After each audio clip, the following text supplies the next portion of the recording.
नमस्कार।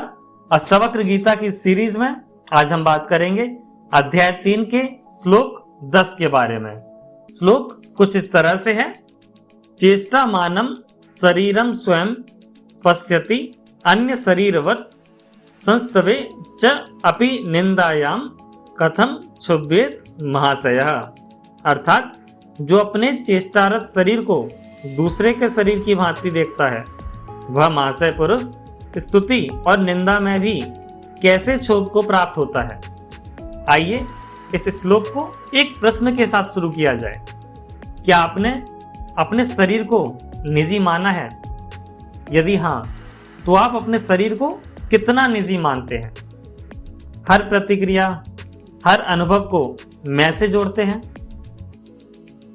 थोड़ा सा इंट्रोस्पेक्ट कीजिए और टाइम लेने के बाद वापस से शुरू करिएगा।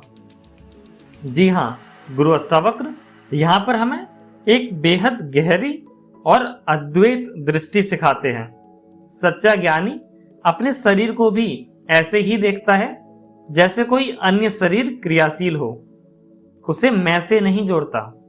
इसीलिए उसकी प्रशंसा करे, कोई उसकी निंदा करे या शरीर किसी प्रकार की चेष्टा ही क्यों ना करे, ज्ञानी उससे कदाचित भी विचलित नहीं होता है। क्यों? क्योंकि उसका ध्यान तो आत्मा पर है, ना ही शरीर पर और ना ही मन पर। जी हाँ, इस श्लोक में हमने कुछ प्रमुख तत्वों को देखा। आइए उसकी पहले व्याख्या की जाए। पहले हमने बात की चेष्टा मानम शरीरम स्वयं, यानी कि शरीर जो स्वयं ही गतिशील है।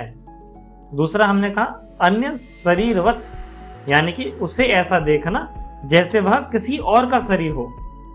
हमने कहा संस्तवे और निंदायाम, प्रशंसा और निंदा ये दोनों स्थितियां कथम क्षुभ्येत महाशया, महापुरुष कैसे विचलित हो सकता है। यह स्थिति साक्षी भाव का चरण है, जहां व्यक्ति शरीर मेरा है ऐसी धारणा से भी ऊपर उठ चुका है। आइए कुछ उदाहरणों के साथ इसको समझने की कोशिश करें। आप एक जिम ट्रेनर को देखिए और उसका एक क्लाइंट को देखिए। जैसे कि जिम ट्रेनर दूसरे के शरीर को असेस करता है, उसे सुधारता है, किंतु कभी भी पर्सनल नहीं लेता, वैसे ही आत्मज्ञानी भी अपने शरीर को बाहरी वस्तु की तरह ही देखता है। आप एक प्रोफेशनल एग्जांपल ले लीजिए। कोई बैंकर है, उसके कई प्रोटोकॉल्स हैं। तो कोई पर्सन किसी बैंकिंग प्रोसेस को अगर मैनेज कर रहा है तो उसके प्रोटोकॉल्स हैं, उसके गाइडलाइंस हैं, वो उन सभी को अपनी व्यक्तिगत भावनाओं से नहीं जोड़ता है।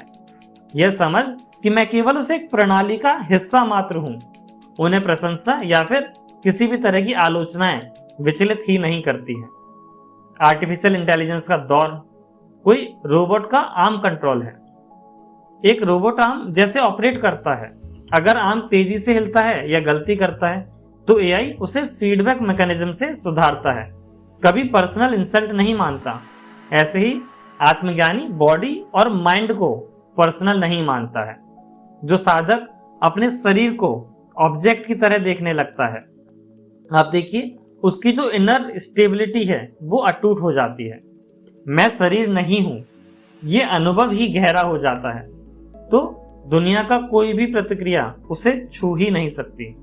यह श्लोक भी यही बताता है कि साक्षी बने रहो, शरीर को स्पेक्टेटर बनकर ही देखो। आज के लिए इतना ही।